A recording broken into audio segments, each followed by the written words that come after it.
Broadcasting the information the mainstream media won't touch. This is The Richie Allen Show in association with DavidIke.com. I mentioned earlier on at the top of the programme, she's an international freelance journalist, a very good journalist. We hear and see her on lots of different programmes. She's been on RT quite a bit, talking about her experiences travelling around Gaza particularly, where she's done some incredible reporting from that part of the world in very difficult circumstances for the people of Gaza, it has to be said as well. Very recently, she was travelling in Syria, working and travelling and documenting what's going on in Syria, and is only back just a few short weeks. You can find out more about her and read all about her at the website ingaza.wordpress.com. Go to ingaza.wordpress.com. I'll tweet that out now while we're having a chat. Let's welcome to the programme, all the way from Ontario in Canada, Eva Bartlett. Eva, welcome to the show. How are you? I'm very well. Thank you so much, Richie. It's great to have you on, Eva. I mean that. So tell us about travelling in Syria then. Why were you there recently? That's a good way to start, really. Then we'll get into talking about what you saw and what you documented. Why were you there? I was there as I was for prior visits to Syria, which my first visit was in April 2014. And the idea was, to go in solidarity with the Syrian people and also to witness with your own eyes and to hear what the Syrian people there have to say, as opposed to what the corporate narrative on Syria is. Because, as you know, the corporate media totally ignores the will of the Syrian people, and they take, representatives from exile or Saudi-backed representatives as word of the Syrian people. So when I've gone there, I've been able to visit certain key areas in Syria and actually just talk with the people and ask them, what do they believe is going on? What do they want? And their answers are very clear and as simple as you would imagine. They understand that what is happening in Syria it's a foreign war on Syria designed to topple their government and serve certain agendas in certain neighboring countries like so-called Israel. And they also adamantly support their president, their government, and they support their Syrian army, the Syrian Arab army. And these are all narratives that you wouldn't hear in the corporate media. So if you go there and you talk with people, you hear those narratives, and also you see the devastation, the terrorism they've been exposed to, whether it's car bombings, which I've gone to different neighborhoods that have been exposed to car bombings, terrorist car bombings, or whether it's the terrorist mortars and rockets that rain down on various areas of Damascus, of Aleppo, of countries all over Syria. From wherever there are terrorist hotbeds, they send dirty mortars and hell cannons onto civilian areas in a way to punish them for whatever reason, for their support of the government or for simply not taking their side in this foreign war on Syria. So my main objective has been to bear witness and foremost to transmit what Syrians tell me, what I witness and what they tell me, what they want the Western or the world outside of Syria to actually know and hear. Now, I'm not asking this question. I am asking it, but I'm not asking it because I know quite a lot about you from researching you. And we spoke years ago when I was working on the radio in Spain, believe it or not. It was quite a long time ago. And it wasn't a very long interview either. When I was working in Marbella for Talk Radio Europe. And I think what you do is brilliant. But your critics would say, well, Eva, you might be a terrific journalist, you might be a great writer, you're certainly a great photographer. There's no doubt about that. Congratulations to you. But you've got an objective, Eva. You're not. In fact, you don't have objectivity. You're subjective in what you're trying to cover because you've got your own deep-rooted personal opinions on what's happening to these countries. How do you address that? What do you say to people when they say that to you? My personal opinions are based on analysis, are based on fact, are based on the credible reports of various journalists, and based on speaking to the people who are involved in these countries, who are suffering from this Western, Saudi, Israeli, NATO war, for example, on Syria. So you could accuse me of having biases, and eventually, I do have biases towards justice and towards truth. But I mean, I don't come from it from any sort of personal background. I have no family or religious affiliation with either Syria or Palestine or Yemen or any of these countries that are being hammered by NATO's mercenaries or by Saudi criminals. But what I do have is the ability to look beyond the corporate media. And we'll get into some of the media lies, but we know for a fact, even if we go back to Iraq, you know for a fact that the corporate media has been part of the propaganda machine which sells these foreign wars. So everybody, I think, at least by now, should remember the Kuwaiti ambassador's daughter posing as a nurse and crying about throwing babies from the incubators, right? And so if this has happened in Iraq and it's happened in Libya, why can people not believe that the same media lies and the same governmental and UN and NGO lies are happening in Syria? Because they are. Brilliant. Great answer. You're absolutely spot on. And we know this to be true historically. You went in 2014 and then you went a few weeks back. I imagine the changes in the country from your first to your second visit were pretty startling. Eva, how does anybody, how does a young man or a young woman cope with seeing some of the things that you've had to see? And I know you saw some horrendous things in Gaza during one of the Israeli operations to try and bomb Gaza back to the Stone Age. I know you were there to see that. You were covering that while it was happening. How do you cope with that? How do you deal with some of the things you have to see? Well, in the end, it's not about me. I mean, I just feel that the issues that we're all looking at, whether it's, again, Syria, which gets more coverage than, say, Yemen, which gets no coverage whatsoever, the point is that the people who are suffering are some of the most remarkably steadfast and remarkable people. I mean, I would say that anybody who, like me, has gone to or in some capacity worked with the people who are being oppressed in Syria and Palestine and Yemen and Libya, where else, most people, I would imagine, would comment the same thing, that I think they would actually take solace and take, what's the word I'm looking for, inspiration from these people, because they're the ones that are truly suffering.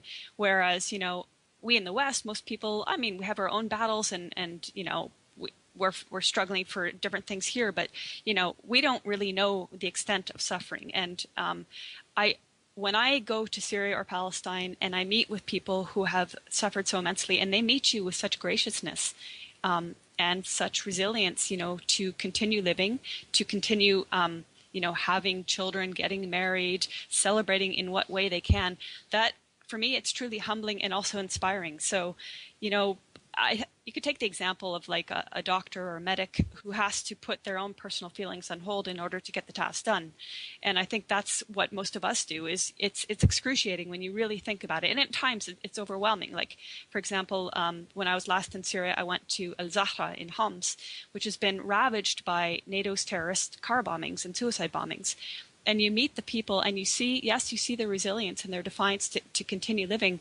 But there's also a deep pain, obviously, because they've lost repeatedly under these bombings and attacks. They've lost loved ones and friends. So it is emotional. It is hard. But first and foremost, you have to take inspiration from the people who are suffering.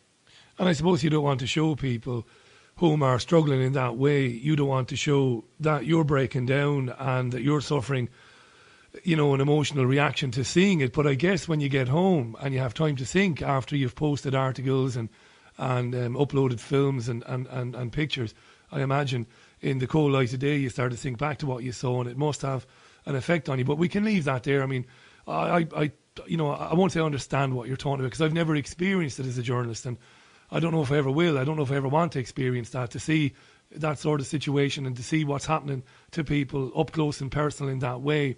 Let's talk about some of the big claims made after the, let's be honest about it, the CIA, MI6, Mossad-sponsored fake revolution in Syria in 2011. We were told very early on, of course, that rather than go after those who were opposing him and his government, that Assad's army started indiscriminately attacking civilians in various cities in Syria. We then heard the chemical weapons story. We then heard that he was barrel bombing his own people. It must be said again that those accusing him of these crimes never provided a shred of evidence to the international community to back it up. It must be said, evidence doesn't matter to the media. You, of course, Eva, being a real journalist, you went looking for evidence that Assad was indiscriminately murdering anybody whom he thought was against him in Syria. What's the real story? Well, the real story, as you properly noted at the beginning, that this is, a NATO alliance war on Syria, is that for example, I always make a note that I'm not an analyst, but what I do is look at actual journalists and analysts who've done a good job of documenting, and there's a number of people that have done a good job of documenting and refuting these lies. But with respect to the initial lies of so-called unarmed protest and the Syrian forces allegedly gunning down unarmed protesters, that's patently false, and that's been documented and refuted time and again, whether it's articles like Professor Tim Anderson's many articles on the initial protest and this fake revolution, or Sharmeen Narwani's articles on different massacres that occurred at the hands of these terrorists that at that time were not labeled at whatever so-called moderate terrorist sect that they are now. These massacres of Syrian security forces, these are all documented. And then you talk with people who are from Syria and live in the areas that were purportedly coming under governmental fire, and whether it's Homs or Latakia, you get a different narrative. And I've had many Assyrian tell me, they watched Al Jazeera, and Al Jazeera would be reporting that the Syrian government, the army was supposedly massacring people, and the people in that area would say to their relatives, for example, a friend in Toronto talked with her relative in Homs, and she said, I'm watching Al Jazeera, but this is not happening. This is false. Wow. And this has happened time and time again. I talked with a friend that's living in Latakia, and she said the same thing. And she cited an LA Times report. I don't remember what year or date, but she said essentially they were alleging all these things were happening in Latakia. And she said she was out in Latakia that day. She went to pretty much all the places that this report cited. The reporter, of course, being based in Beirut or LA. And none of the things that were being alleged were happening. So, with respect to the narrative of government forces cracking down on unarmed protesters, it's completely false. And we know now that there were protesters in various areas of Syria, not just Dara, but also Homs, also, murdering one of the first prominent people that are well-known people to be murdered was Nidal Janud, who was publicly marched, through town. He was from outside of Latakia, and he was marched from Banias, and he was marched through town. His face was gashed open by these so-called unarmed protesters, and he was beaten to death. Jesus, yeah. Yeah, so all these stories have been refuted. And then, throughout the last 5 years, you've had ridiculous assertion after ridiculous assertion, which have, again, been refuted, whether it's chemical weapons, which finally was proven to have come from the terrorists that the West likes to call moderate rebels, or massacres that, again, the massacres in Latakia, when they happened, most of the corporate media, BBC, corporate media, Al Jazeera, would blame the Syrian government. But then with some investigation, they found out, no, in fact, it could only have happened by the terrorists that they like to call rebels. And they had, numerous people who were willing to testify to that. But when you take the chemical weapons allegations, they which were false, they relied on photographs, for example, photographs of children that were abducted, most likely from the outskirts of Latakia by the terrorists, and they were actually staged. Whether the children were drugged or dead, we don't know. They were actually staged in different areas and purported to have been gassed by the Syrian army. And some of the investigations that looked into these allegations found, child A is found in 2 different locations. How is this possible? How is it possible, yeah. How is it possible unless the child has been used? Can I ask you on that, Eva? Sorry to interrupt you. Can I ask you on that? You must have come across or bumped into other journalists while you were there, journalists working for newspapers or magazines or news organisations.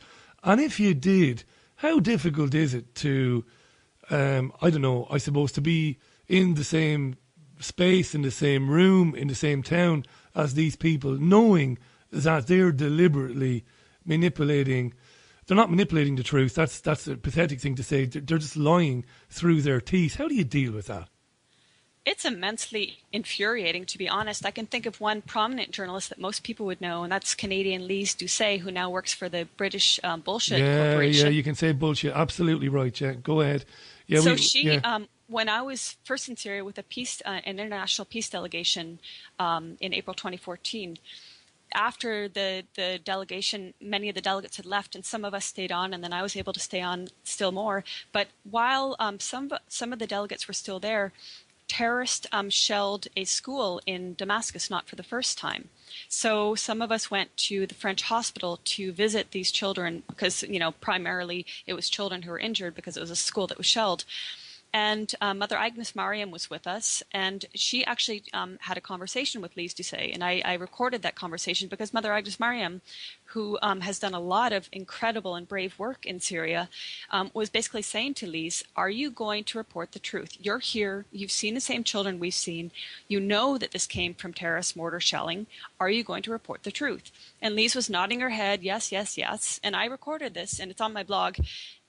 And some weeks later, someone sent me a link to Lisa's final report in which she mentioned the children. You know, it was very sad, but she implied that it was impossible to know who could have done the shelling and, you know, with a heavy implication that it was quite likely the government. Yeah. But I have friends that are in the National Defense Forces, and I was asking them, I wrote an article about the mortars. I called it the terrorism we support in Syria. And I was asking him because I don't know anything about weaponry, and I just said, like, how can you tell if it's a terrorist mortar? Of course, it usually is. But anyway, he said, well, you can tell by the angle at which the mortar strikes. You can tell by the size of the tail of the mortar and the length of the mortar itself. All that tells you about how far it can fly and from which direction it came. So these mortars came from an area, it was either Jobar or another area that was infested with NATO's terrorists. So Lise is a journalist. She could easily have done that. She deliberately, in my opinion, ignored those facts so that she could issue a report that did not condemn this terrorist mortars. And you know, you cannot accuse a journalist of anything worse than that. And yet I have no doubt you're absolutely right. I've come across it myself so many times over the years. My background is in commercial radio. It's staggering. It's staggering. But it doesn't surprise me. Folks, it's 20 minutes to the top of the hour. Eva Bartlett is on the line to us from Ontario. Do check out ingaza.wordpress.com, ingaza.wordpress.com. A really good question from Sean, and I'll get to that in a second, Eva. But before we ask Sean's question, what about the size and the capability of the so-called Daesh or ISIS or ISIL or whatever people are calling them today? What sort of sense of that did you get a few weeks ago in Syria? How big are these guys?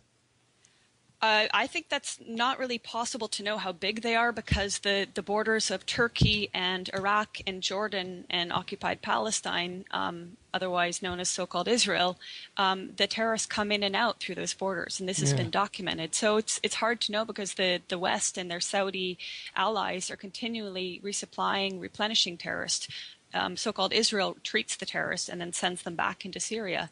So it's hard to tell their numbers, but I think what we could look to instead is the positive developments in recent weeks and months, largely due thanks to the support, the welcome support by the Syrian government of the Russian Air Force, you know, bombing terrorist locations as the NATO alliance did not do, which has enabled the Syrian Arab army and their allies to make a lot of headway, particularly in the Aleppo region.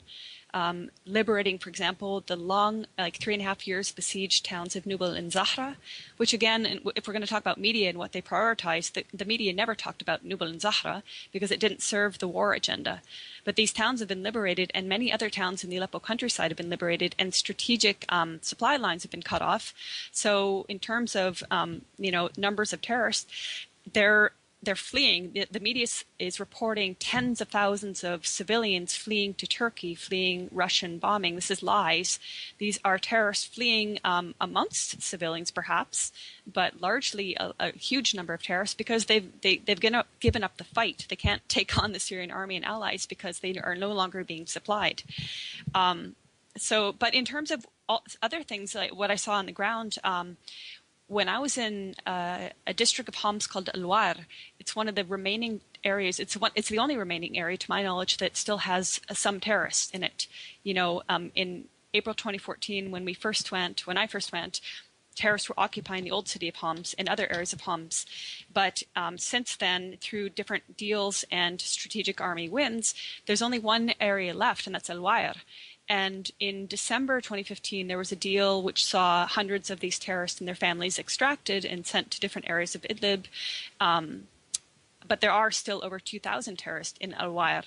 But one thing I just wanted to highlight with this, maybe if we have time, we'll get into the media lies on Madaya, but take Al-War. So just in brief, the media lies on Madaya are saying Syrian government and army are starving civilians, and this is patently false. It's the terrorists who are starving civilians. But with Al-Wayr, an area that is occupied by terrorists, the government is enabling and sending in food and medical aid. There's a bread factory right at the last checkpoint before you enter Al-Wayr, where the terrorists are.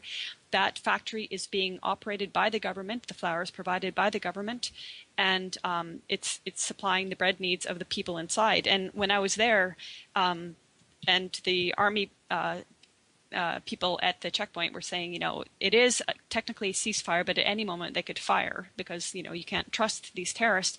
But anyway, they also pointed out, and the journalist I was with pointed out, not only are food and medical supplies being sent in, but the government is supplying the electricity and water. So they have not cut off the basics of life, even though the terrorists are there. This totally contradicts what the corporate media would have us believe on the government and the army starving people. Yeah, it's the same script they used when talking about Gaddafi and when talking about Saddam Hussein and others. You're absolutely right.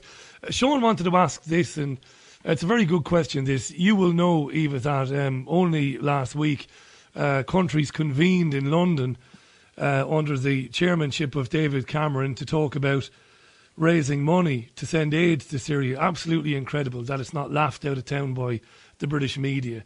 We want to raise millions to bomb the bejesus out of certain parts of Syria. Now let's raise a load of money to aid the Syrian people. It's crazy. But Sean asks this, and it's a good question. Do you think this Western campaign to support the Syrian people with aid might be a covert way of getting more ammunition and more supplies to Daesh? Absolutely. That's a fantastic question. Some of my colleagues have done a lot of excellent research into the various human rights groups that are posing as human rights groups, but are really front groups supporting terrorists. And that's a very good point. I mean, I made a list. I'm just mentioning this so that we can refer to the different players that are posing as human rights groups and aid groups. And I think he has a good point that whatever aid, you'd have to be wary, like how is that aid going to enter Syria? Is it going to enter via Turkey? And if so, it's a given that it's going to be supporting terrorists because that's what Turkey does. If it enters through the Syrian government, okay, well, maybe it truly is aid. But I would be skeptical that these Western nations that are actively trying to destabilize Syria and overthrow the elected government would actually be sending aid via the government.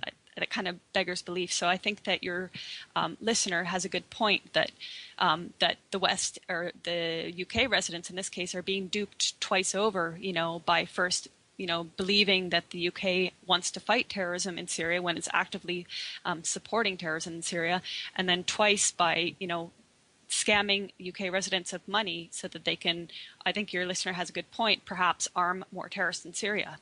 Rich Mortimer on Twitter. How you doing, Rich? The only viable option is for the Syrian government to be supported to put the country back together. You say viable, Rich. It's the only just option, but of course that's not going to happen because there are, as we say on this programme, there are Rothschild Zionist plans for the region and for Syria, and they're not just going to give up and walk away. But the Russian intervention, of course, has put a big halt to the gallop of the Western plans for Syria. You will, of course, know, Eva, I've been talking about it on this programme, that in recent days the anti-Russian propaganda has been ramped up to new levels. We're being told that the Russians are killing people whom they know to be moderate and not to be ISIS, which is basically accusing Russia of war crimes. To make matters worse, the planes are hanging around, and when people are coming to aid the injured, the Russians are firing on them as well. Now, this is one of those... I remember there's a great line in Ferris Bueller's Day Off. Jennifer Grey said to Ferris Bueller, if you dried that one out, you could fertilise the lawn with it. We've heard this sort of nonsense before, haven't we? They're killing people, and they're hanging around, and they're killing those who are coming to tend to the injured. Again, there's been no proof offered. Documentary evidence, there's been no videos, no photographs, nothing. They're just telling us Russia are evil, they're doing this, and they're causing all these problems. Where's it going to end, Eva? What are Russia likely? I know you say you're not an analyst, but I know you'll have an opinion. Where's all this going to end? How serious is this going to get, do you think? Well, you're right in saying that this has happened time and again. These accusations, for example, I remember a back and forth at I think the State Department, and the really inarticulate State Department spokeswoman was saying, accusing Russia of having bombed hospitals in the Aleppo area. Yeah. And a number of journalists, an RT journalist, and then Matthew Lee, who's a remarkable journalist that covers different things at the UN and State Department, were saying, okay, we'll provide the coordinates. And they couldn't, of course. In contrast, Russian intelligence and satellite imagery could provide coordinates of the alleged hospitals bombed and show that they were intact. This is a prior example, but why, I think the question people, if they really want to understand, they have to ask themselves, why would the West be escalating this campaign against Russia right now? Why would they be claiming these things? Two reasons. One, because Russia, under the invitation of the Syrian government, has been very actively targeting terrorists and supporting, as I said earlier, Syrian army advances. And two, because of these advances, this is making it less and less possible, for the West to maintain their narrative, because as soon as an area is liberated, and Western media doesn't go there, but media that goes there talks to the people. They say, thank God the Syrian army came. Thank God for Russia, because now we're free. These terrorists have been terrorizing us. So there's going to be a demonization campaign against Russia, because they're doing exactly what the international coalition said they were going to do, but obviously had no intent to do. And actually, just on a personal note, a friend, he's Syrian. He lived in Canada for a bit. Anyway, he's in Aleppo. And he sent a message saying, first of all, he wanted to say, President Assad is not exterminating his people. I'm still alive. I've not had a problem here. If anything happens to me, it's going to be through the terrorists, essentially is what he's saying. I'm paraphrasing. But he said the UN is lying about the reports on Aleppo and Syria in general. He's in Aleppo. So, I would take his word over unnamed activist or the various uncredible so-called human rights groups that the corporate media likes to rely on, whether they're, the UK one-man show SOHR, or whether they're Ken Roth of Human Rights Watch. And, just on a note of all these different lying, scheming, warmongering human rights front groups, I have a link on my blog, also on the SyriaSolidarityMovement.org blog, and I just simply called it Human Rights Front Groups Warring on Syria. And it lists the players from Avaz to Human Rights Watch to Médecins Sans Frontières, to the various less known ones that really play in heartstrings, like the Syria campaign or the White Helmets, which my colleague Vanessa Beeley, who you've had on before, I believe, has done a lot of excellent investigation into. So again, getting back to the whole anti-Russia campaign, there is no proof. There are no stats. In fact, when you ask Syrians inside Syria, not unnamed activists, but actual Syrians, or you look at some of the wonderful Syrian reporting, and there's a lot of excellent English reporting by Syrian and Lebanese journalists in Syria, and you will find that these are completely baseless accusations against Russia. Of course, and people don't see these reports, unfortunately, unless they listen to certain independent radio and television programs. Ailco is in Holland. How you doing, Ailco? He says in today's news in Holland, there was a report that NATO is sending warships into the region to deal with smugglers, allegedly. That seems to me, says Ailco, an attempt to increase tension with the Russian ships off the Syrian coast. What do you think? Well, yes, absolutely. It's about building up tension. It's certainly not good news that that's happening. Loads of comments and questions. Sam was on to ask, Sam Bray on Twitter, how you doing, Sam? How are ISIS mainly getting their arms from? Is it through trucks, etc., through Turkey, or supply drops from the coalition?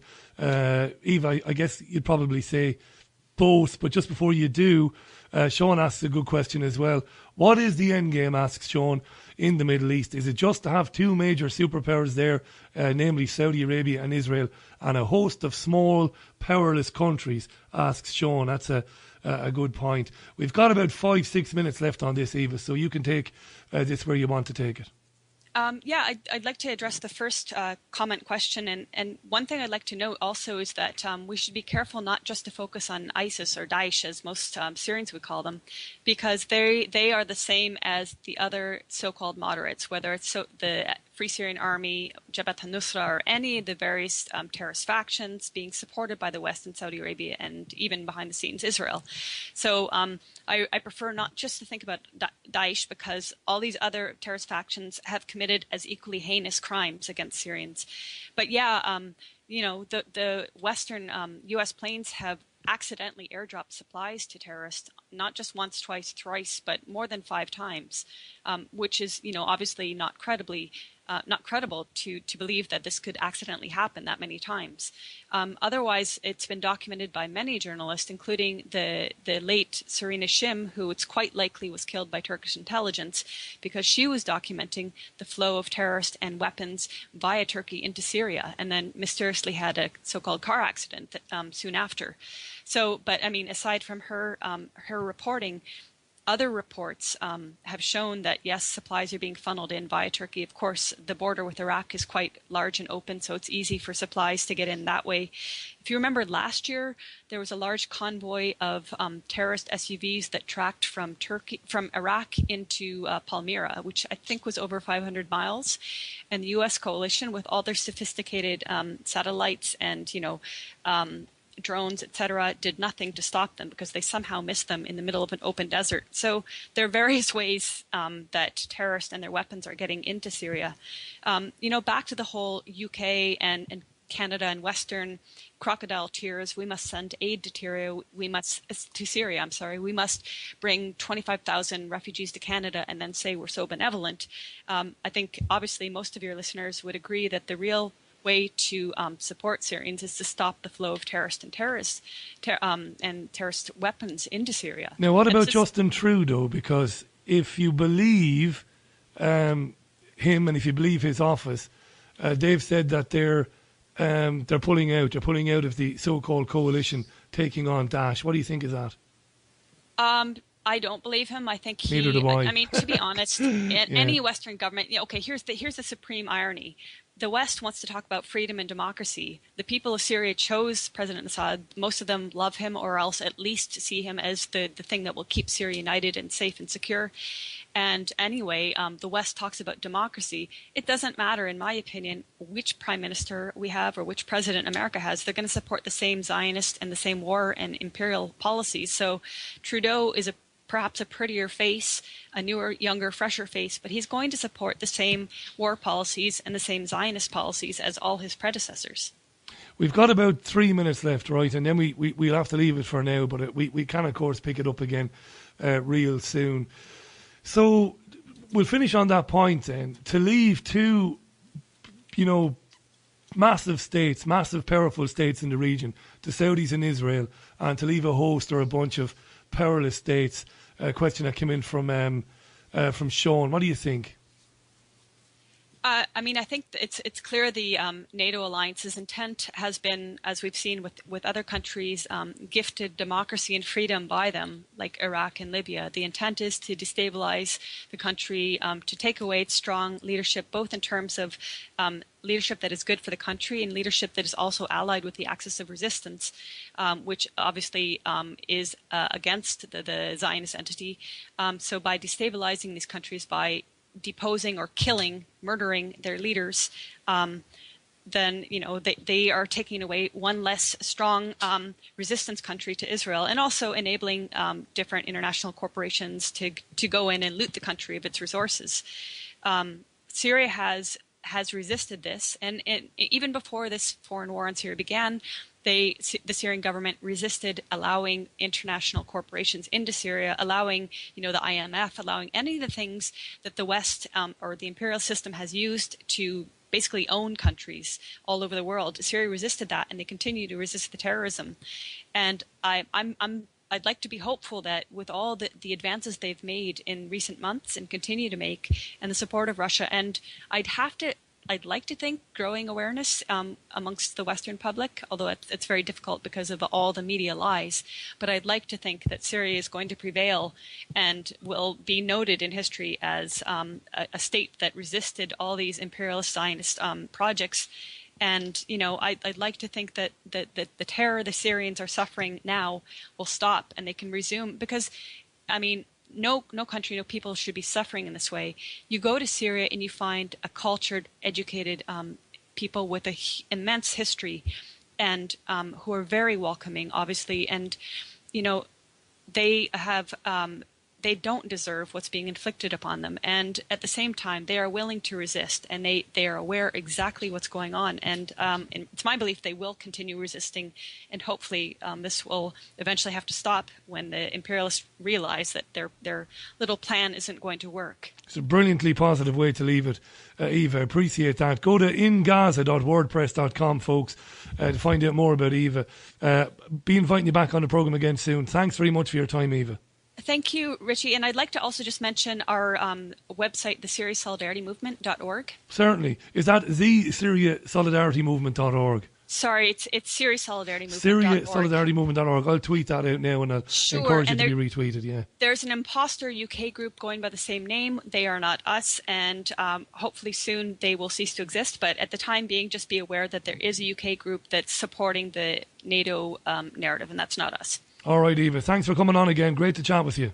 Thank you. Continued success to you. Eva Bartlett on the line to us there from Ontario in Canada.